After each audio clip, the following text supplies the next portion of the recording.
Well, good morning and welcome to today's webinar, Chaos and Complexity, Sense-Making and Risk Management in Unprecedented Times. Delighted that you've been able to join us on this Wednesday morning. Just a brief word about myself. You've probably met me before. I'm Mike Wardle. I'm the Chief Executive Officer at CEN, and we're very pleased to be able to run these webinars for you. We're particularly grateful to our sponsors. We're very lucky at the FS Club to have a range of sponsors who enable us to run these events and indeed our physical events to bring people together and share knowledge. So the format today is very simple. After my introduction, which I'll try and keep very short, we'll have a keynote presentation from Dr. David Rubens, and then there'll be time for Q&A towards the end of the session. If you haven't used the GoToWebinar system before, the way in which you can put a question in or make an observation is to find the question tab on the dashboard on your screen, type in a question, that will come to me and I will field those when we get to the Q&A session. We'll also, if you do ask a question or make an observation, pass on contact details to David after the event. So if there's any need for further correspondence or back and forth, that can take place. Finally, by way of housekeeping, we are recording the session today, and that means that in about 24 hours we'll get the recording up on our website. If you have friends or colleagues that you think might be interested in today's webinar, the link will be there for you to share that with those who might be interested, or indeed if you want to go back and rewatch the webinar for its scintillating content. So no pressure, David. It's a real pleasure to introduce Dr. David Rubens, who's the Executive Director of the Institute of Strategic Risk Management, and is a leading authority on strategic risk and crisis management in an age of what has become known as the wicked issue or wicked problem. He's the author of an academic textbook, Strategic Risk and Crisis Management, a handbook for modelling and managing complex risks, and he works with multiple government agencies and global corporations in developing frameworks that are robust enough to manage the complex risks that we all face. He's a member of the UK National Preparedness Commission, the UK Resilience Academy, and much else besides. David, it's a real pleasure to have you with us today, and the floor is yours for your keynote presentation. Thank you, Mike. Thank you to Zelien for inviting me. Thank you to Michael Manelli for making this opportunity. Thank you to everybody who has come in to share this.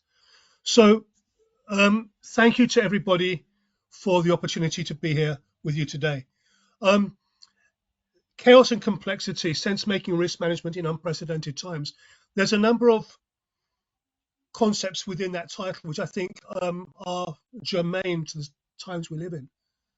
Certainly one of those is, are we in unprecedented times? That is a question I think those of us engaged in strategic and risk management, whether within government agencies, within city management, within corporations, are asking ourselves on a daily basis. It seems to me that right now, when we wake up in the morning and we turn on our news feeds, we have absolutely no idea what might be there, whether it might be climate change issues, it might be the 8th largest earthquake ever recorded, it might be geopolitical issues, it might be cyber failures, it might be failures within city infrastructures. But I think it is clear that we are being challenged by the risk environment we're operating in and the events that is creating in ways that are pushing our understanding of strategic risk and crisis management, both theoretically and in terms of our actual capabilities, and stretching those to the absolute limit, and in many cases pushing them beyond their capabilities and tearing them. Creating what Patrick Lagardère, the French conceptualist, spoke about as raptures in our reality. And he spoke about unthinkable events in inconceivable contexts. And I think that is really the context within which I'll be talking today. If we look at 21st century risk and crisis management, it really started on the September 11, 2001. And before that, it seems that from a strategic risk and crisis management perspective, the world was a much simpler place. Of course, there were crises and there were serious crises, But from today's perspective, they seemed somehow simpler. They were linear. We could describe them. We could almost conceptualize them. We could contain them. We could rationalize them. That is a word I think that we're using more and more now, that we're looking at this chaotic world and trying to work out how we can rationalize it. And I think one of the differences between the crisis events that we're facing today and the crisis events of pre-2001 is that it seems to me that when we're trying to describe these crises, we're lacking a language to do so. We are using a linear language still to describe hyper-complex, non-linear events. And of course, the question I think that many of us are asking is, are we going through a paradigm change? Because if we are going through a paradigm change, then one of the signs of a paradigm change is that the language that we use to describe the previous paradigm cannot be used to describe the new paradigm. We can't use the language and the metaphor of a typewriter or a word processor to describe the internet. There is a conceptual leap there. And it seems to me that one of the challenges that we as a global community of academics and practitioners and policy setters are facing is to find a language that allows us to describe in a meaningful way the challenges we are facing. So if we take 2001 as a starting point of what we consider as strategic risk and crisis management in the modern context, there are three phases really which we can look at that. The first is the first 10 years, from 9/11 to September 11th, 2011, which was Fukushima. And of course, the horrific underwater tectonic plate earthquake, the tsunami, and of course, the TEPCO Daiichi nuclear power station failure, which allowed a radioactive cloud to start moving towards Tokyo. But those 10 years, from 2001 to 2011, could be described as a period of crisis, an age of crisis. 2008 financial collapse, 2005 Hurricane Katrina, 2010 Deepwater Horizon, just some of the issues. And of course, 2004-5, the Indian Ocean tsunami, just some of the issues that came up. In 2011, we started seeing a new word in our lexicon, and that was resilience. And it's interesting because if we use the word resilience, we're no longer seeing what we have to deal with as something that is external to us, the crisis, but are we resilient? That is something we have control over. And that word was really the leading word for many of us until about 2017. And in 2017, a new word appeared in the lexicon that just took over, and that was unprecedented. And suddenly in 2017, everything seemed to be unprecedented. Unprecedented heat waves, unprecedented flooding, unprecedented data thefts, unprecedented infrastructure failures. Everything was unprecedented. And that's interesting because if we use the word unprecedented, what it means is it doesn't make sense. I don't understand what's going on. And fundamentally, when we talk about strategic risk and crisis management, it is based on a single fundamental belief that the world is a rational place. The world is a rational place.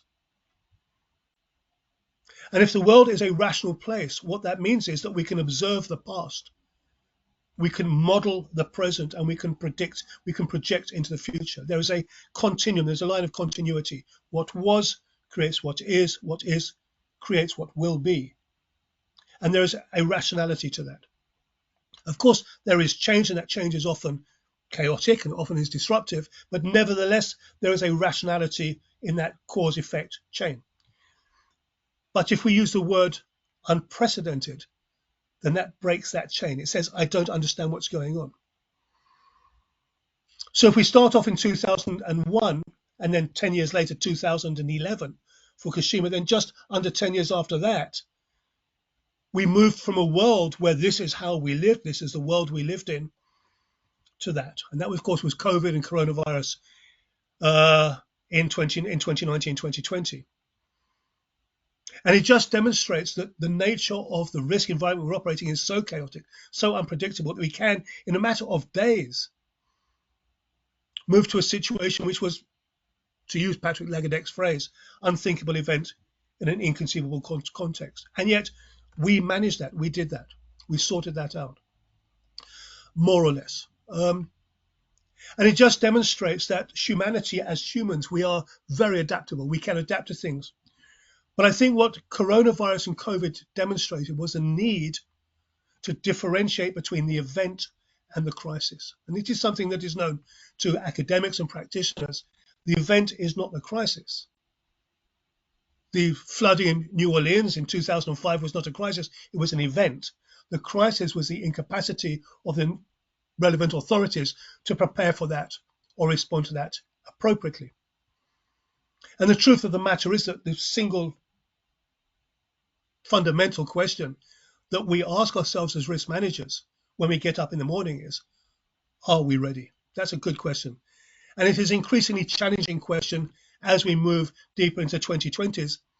And it is not just the nature of the change we're seeing in the world we're living in, but the rate of change. We're seeing rate of changes in global warming, for example, which are unprecedented. We look at technology and the fact that 3 years ago, AI and certainly ChatGPT and that sort of large language models didn't work, didn't exist. Now they've pretty well revolutionized every aspect of what we do in our personal and professional lives. And so the nature and the rate of change is a significant issue. And so the question of are we ready becomes increasingly relevant because the question is, are we ready for what? February 2021, to take just one example, and we could use many, there was a deadly winter storm sweeps Texas and US southern states. And of course, if you look at that picture and you're from Sweden or from Ukraine or even from Milwaukee, you think, hey man, you think that's a winter storm? You should see a real winter storm. You should see a winter storm where we are. And the problem was not that there was snow in Texas, Houston, Texas. And of course, Texas as a state, as an economy, is the 9th largest economy in the world. Houston is the 4th largest city in America, and in many senses, the most advanced as an oil-based city. It is an advanced city. And yet in 3 days, it went off grid. And the problem was not that there was a snowstorm, but it was a snowstorm in Texas. And Texas was not ready. And actually, that incident introduced a new word into my lexicon, which was winterized. It says Texas, Houston was not winterized. And the issue is that we can no longer use historical risk registers in order to plot and map the risk environment we're operating in, because we're seeing things which are genuinely unprecedented, and that is usually in 5 forms. It is the place, things are happening in places where they should not happen. The time, they're happening when they should not be happening, like they say now in the States and in Australia. There's no such thing as a fire season. It is all the year round. It is the scale and the scope, that the size of things are beyond what we can map.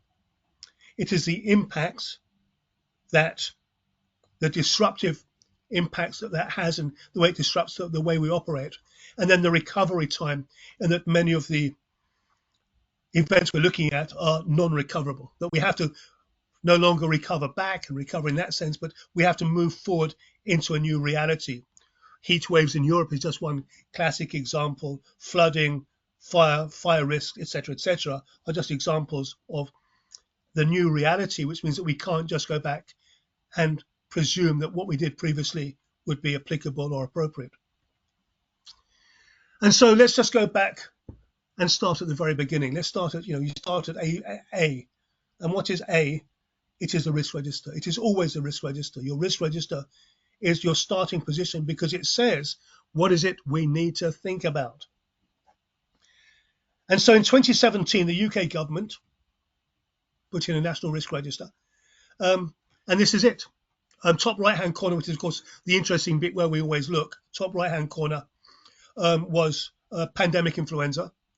And of course, it's top right-hand corner, 4 out of 5, the likelihood of 4 out of 5 over the next 5 years. Well, if there's a likelihood of 4 out of 5, I'd bet on that. That's probably going to happen. Impact of 5 out of 5, because in the UK, the National Health Service is already being stretched absolutely to its limits. So you put a pandemic influenza on top of that, it's going to create destructive failure.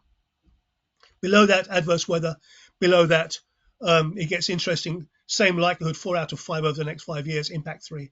And that yellow triangle is emergent infectious diseases, which is basically global pandemic.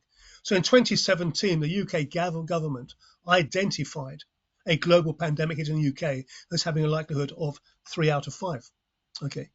Can I ask a question here?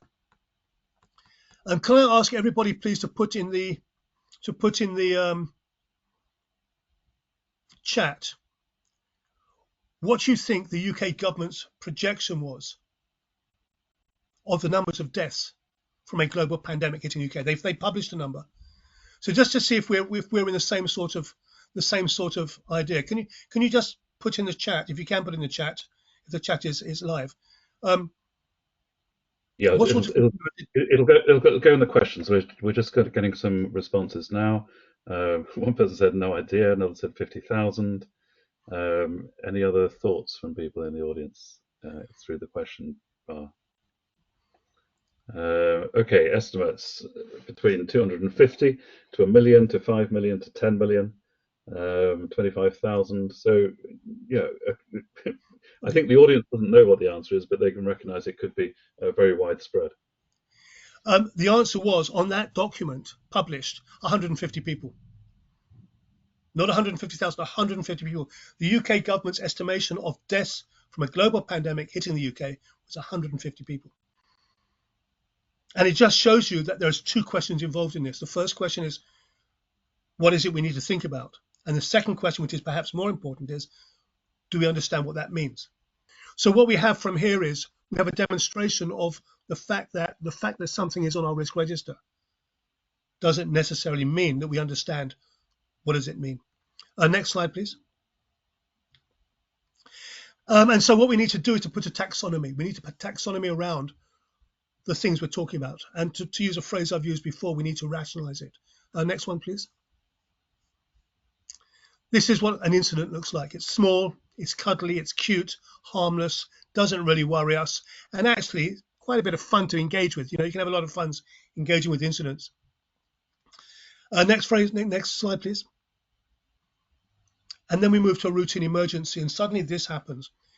And when you're facing this, you suddenly realize that actually it's not just my agenda that's important, but the thing I'm facing has an agenda as well. And their agenda is not to make me look good. And that is much more dynamic. And you have to be much more aware and have a sensitivity to what's happening around you, because that actually creates a reality to which you need to react. And then we can take it to the next level, please. And then you have a major incident. And then suddenly you face one of these, and you suddenly realize that actually I have almost no ability to influence what's going on. I really have to accept there's a reality there. And my job is to move around that reality or deal with him in some other way. But what we have here is a rational escalation. And then one day, next please. Next, you get one of these. And the truth of the matter is you've never seen one of these before in your life. Nobody's ever seen one of these before in your life. But if we look at this in terms of a systems analysis, this is fundamentally the same as the three previous: the dog, the jaguar, or the leopard, and the elephant.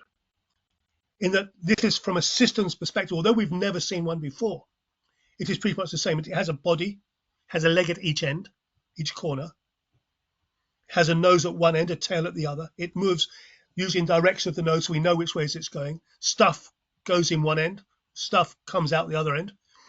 It walks around, it sleeps, it has fear, it has all sorts of emotions that we can relate to.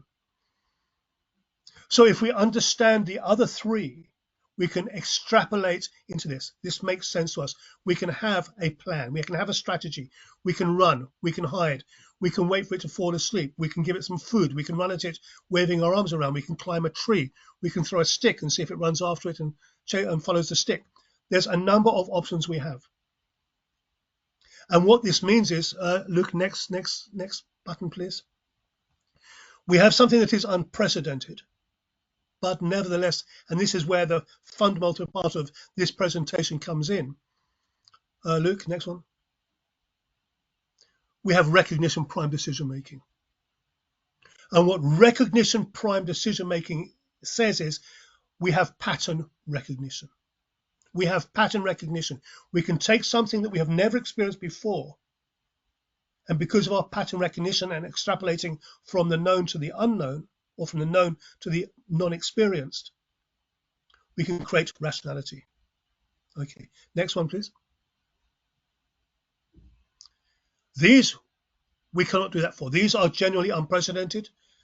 There are things for which we have no plan. They transcend everything we have. And the truth of the matter is that our objectives in strategic risk and crisis management is to not manage a crisis. If you talk about managing a crisis, that is a fundamental misunderstanding of the nature of crisis. You do not manage a crisis, you survive a crisis. But what we, as a global body of people, of practitioners, experienced people who are supposed to understand this, our fundamental role is to take what is a crisis and downgrade it to a major incident, to bring rationality, our ability to engage within it with ways using our own tools and procedures and our frameworks, etc., etc. And how can we demonstrate this? Next slide, please. And this is my final slide, I believe. This is from the government, UK Cabinet Office briefing. This is my final slide before we go into questions and answers. I'm very much looking forward to hearing people's thoughts on this from a very engaged and educated audience. But this is from UK Cabinet Office briefing. And as you'd expect, this is deaths from COVID. As you'd expect, pretty well all of those figures are pretty much on the same line because we're talking about the same virus and the same human beings. China, as you can see, is an outlier, and that is enough to be significantly different, to be statistically significant. So the fact that China is below everything else, that is statistically significant. And the truth of the matter is, the reason that line is there because nobody believes China's figures. I mean, that is the truth of the matter. And then you look at South Korea down there, and you go, okay, clearly something's gone wrong. And the first thought is that somebody's done a wrong input. You've input thousands instead of millions, or years instead of months, because that just doesn't make sense. And then you go back and you say, okay, actually, that is the truth. And you go, well, why is that the truth? And the truth of this is quite simple, because in 2003, 2005, the countries of Southeast Asia went through a coronavirus type pandemic, which was SARS and MERS. And the countries of Southeast Asia which had been through that, which was basically South Korea, Singapore, Hong Kong, and Taiwan. When news in 2019 came out of Wuhan that something bad was happening there and it was thought to be a coronavirus pandemic, it made sense to these people. They had been through it before. They had pattern recognition. They had recognition prime decision making. And what that allowed them to do was not to solve COVID in any way, but to work out a rational way of engaging with it, which, as we see, had significant impact on the impact it had on their society and people and so forth. And I think that what this slide does on its own is demonstrate that if we as a community of practitioners, academics, practitioners, policymakers, whatever aspect of that we're engaged with, but if we are allowed to bring our game to the table and to make our contribution, if South Korea can demonstrate the impact of effective strategic risk and crisis management on something like a global pandemic such as COVID in this dramatic way, then that demonstrates that we do have agency. We do have the ability to influence the impacts this has and consequences it has, and allows us to regain a feeling of, if we bring our game to the table, we can engage with these issues in ways which have meaning and significance. I think I've hit my mark pretty well spot on in terms of my 20 minutes, Mike. I hope that was okay. Of course, there is so much more we can discuss. I know that there is a very, very educated group of people listening into this, so many of whom know a lot more about this stuff than I do. So I hope I haven't embarrassed myself in any way, and I'm very much looking forward to the discussion for the second part of the program. Well, thank you very much indeed, David. And just recalling, I was having conversations with clients of ours in South Korea at the beginning of 2020 who could not believe that we didn't have a testing program in place. We hadn't even prepared. They just could not get their heads around how the UK as a developed economy was unable to see that testing was going to be the answer. And in Korea, those of you who know about their crisis response, they had on-the-ground testing of the population, mass testing of the population within weeks of COVID being identified. It was quite dramatic, the extent. But the other thing they had a national debate about the need for this response and the need potentially to give up some privacy to allow the government to know about your movements in a crisis. And so everyone has an emergency app on their phone, which allows the government to track people's movements during such a crisis. So yes, I think preparedness, because of their experience with MERS previously, really did make a huge difference in Korea. On to questions. We've got Nikki Holzhausen. First of all, thanks you for your initiatives. And just asked, do you have a view how on-the-ground society can develop general resilience? Are there sort of societal-wide things that can be done? No flowers, no bottles of wine, straight to the main point on that one, isn't it, Nikki? Of course, it is, because anybody who understands the way certainly the discussion is going in the UK knows it is all about all of society resilience, isn't it? I mean, that is the phrase de nos jours. That is all of society resilience. The thing about all of society resilience is an interesting concept which I think many people have misunderstood. Resilience is not about recovery. Resilience is about being able to thrive. But resilience is very much like being fit. If you want to get fit, it helps if you're fundamentally healthy. If you're healthy, you can then put a regime in place to get. If you're fundamentally unhealthy, it's difficult to get fit. There's challenges there. I think if we are to look at resilience from an all of society basis, we need to have a healthy society. And I think if our society is fractured, or people feel disengaged or disempowered or disconnected with society, that creates problems. And one of the issues, and it's a completely different issue, is what impact that has. We actually gave we had a fantastic webinar on the ISRM on SISU, on the Finnish concept of national resilience. Mike, I'll share a link to the recording of that. I think it'd be of real interest. But when you hear the Finnish talking about national resilience, it just sounds like a grown-up conversation. It sounds like and with no disrespect to anybody. And of course, when you say with no disrespect to anybody, what you're about to say can be pretty damn disrespectful, but with no disrespect to anybody.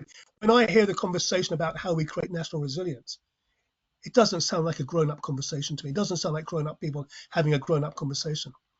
I think it is possible, but it is a generational thing. It has to be done on an all of society basis. And just to go back to your point, Mike, about not being ready, many people here will know the Lord James Arbuthnot report on is UK crisis ready as a nation, and he is forward. He said that in terms of COVID, not only did we think we were ready, we thought we were world leading, and then it came, and we just didn't have anything. We were just fooling ourselves.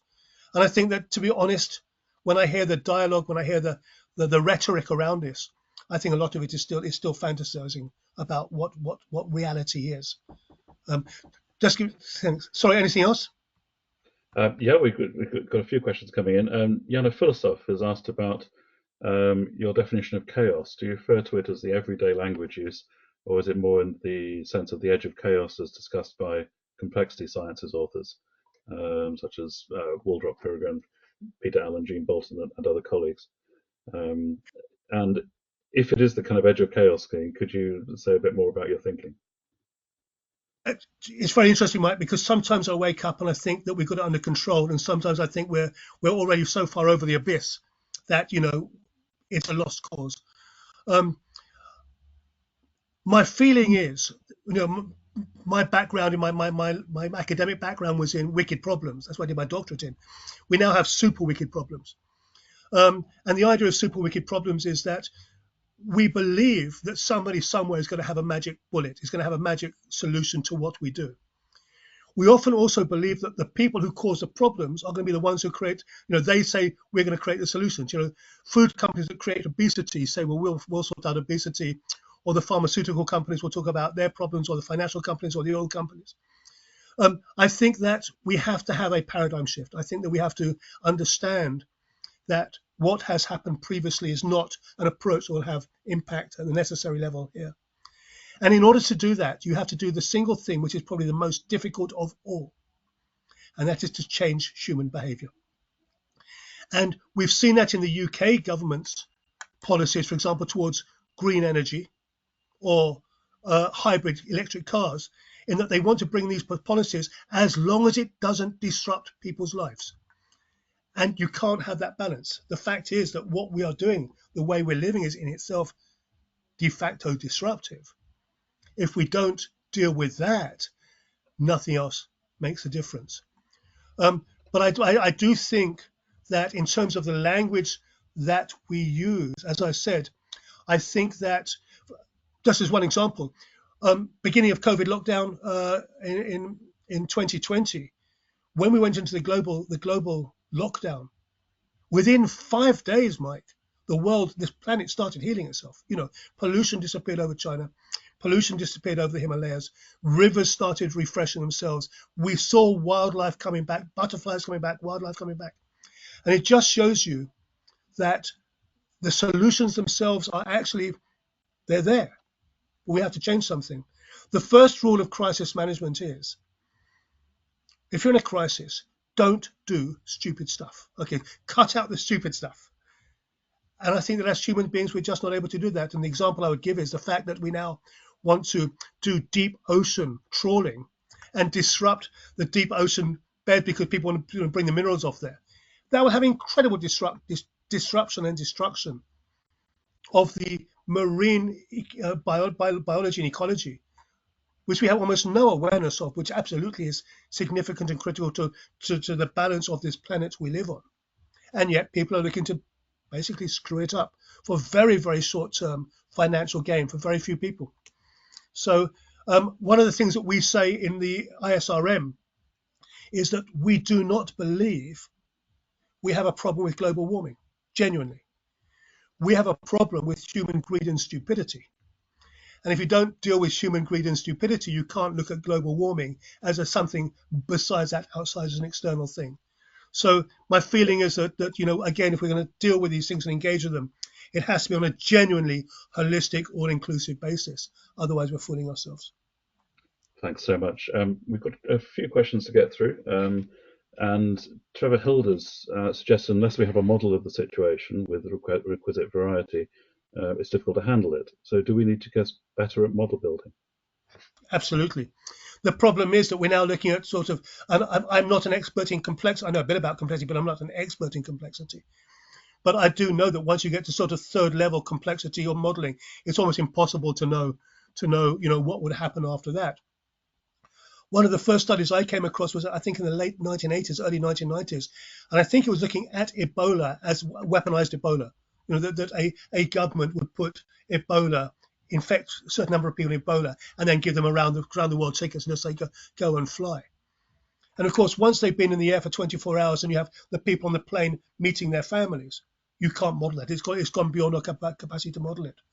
So when you look at these incredibly intricate, tightly bounded programs, which are themselves highly complex, which nobody really understands and nobody has control of, and you then bring them together, for example, global satellite technology and hyperfast algorithms and global financial systems, for example, nobody understands how they work.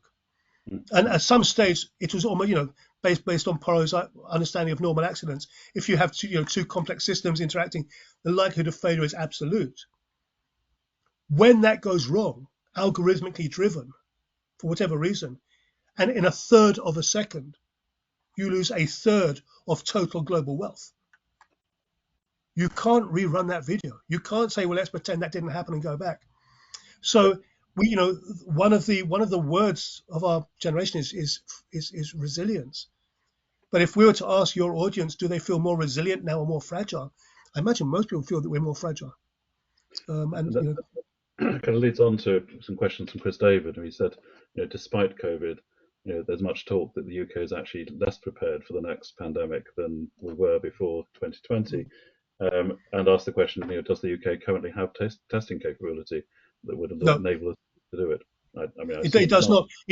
and it never had testing capability. And Boris Johnson, famously said we're going to have the world-class cutting-edge testing technology. You don't want that. You want something that is proven in a crisis. I also do crisis management as a practical thing. This is how we manage a crisis. And one of the fundamental rules of crisis management is you have to run it on a BAU plus basis, business as usual plus.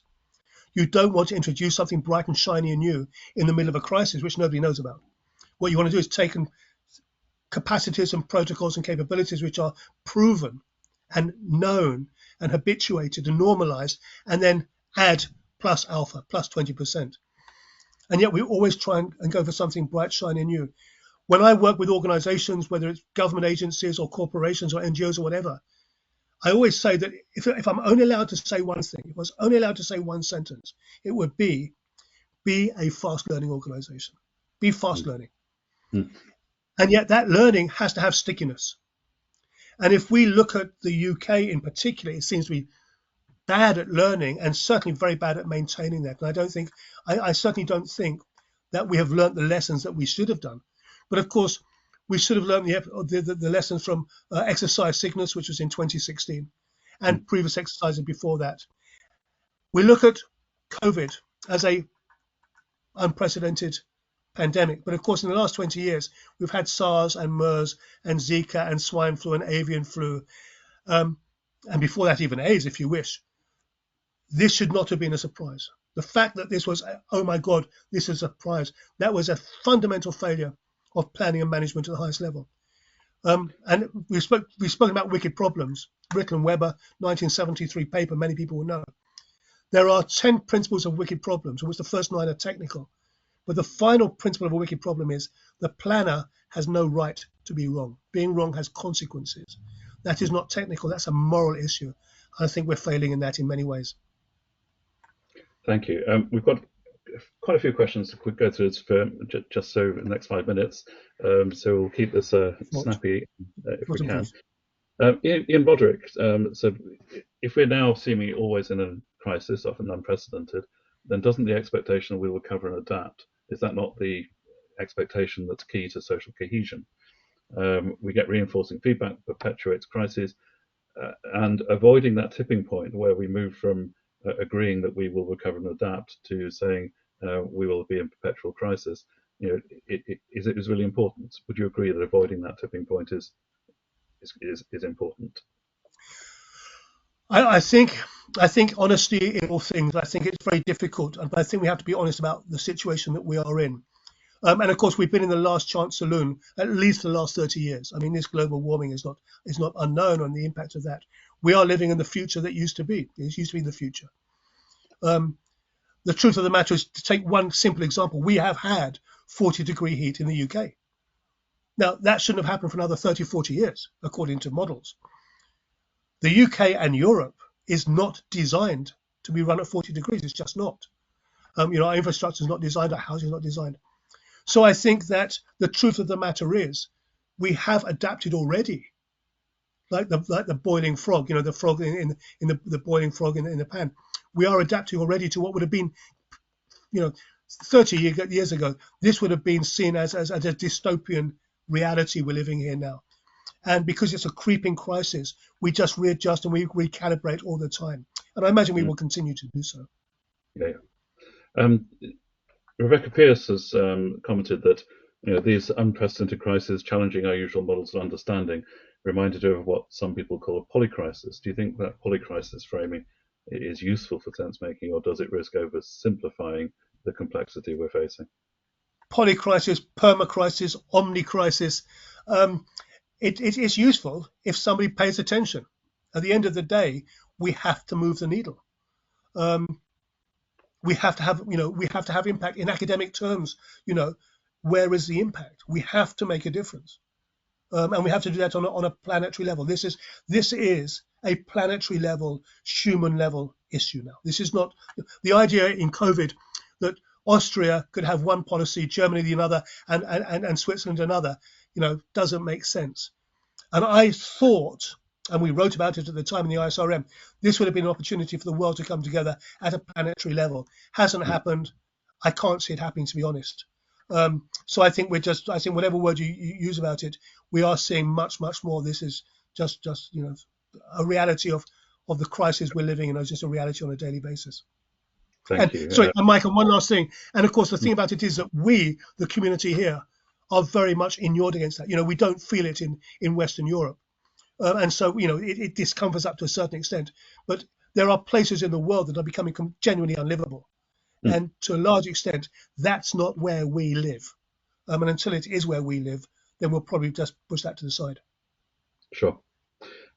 Angel Gaviero has asked about investment in capabilities that might not ever be used and mostly can only be financed by government at a time when debt GDP ratios are in historic highs.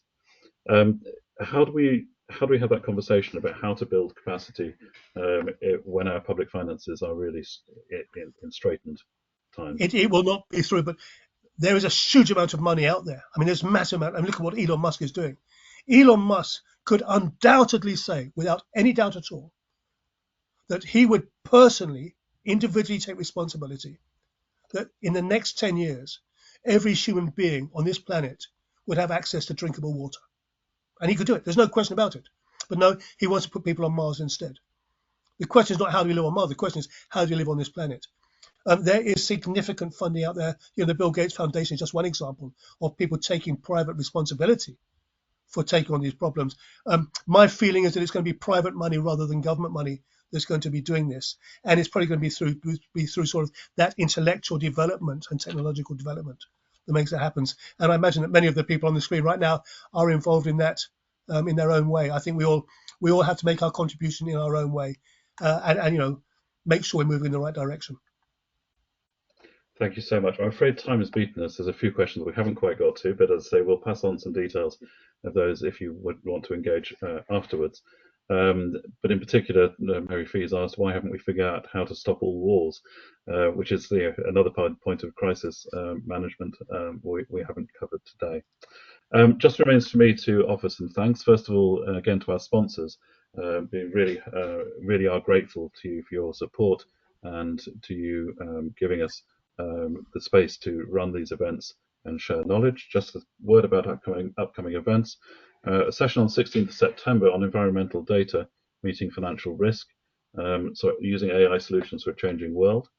On the 25th of September, launch of the next edition 38 of the Global Financial Centres Index. And for those of you in London, on the 15th of October, there's a walking and drinking tour of the historic pubs of Fleet Street in the city. So if you're up for any of those, details are on our website as usual. Finally, to thank you, the audience, for your participation and attendance today. Really interesting debate through the question session. And finally, to thank Dr. David Rubens for his fascinating insights.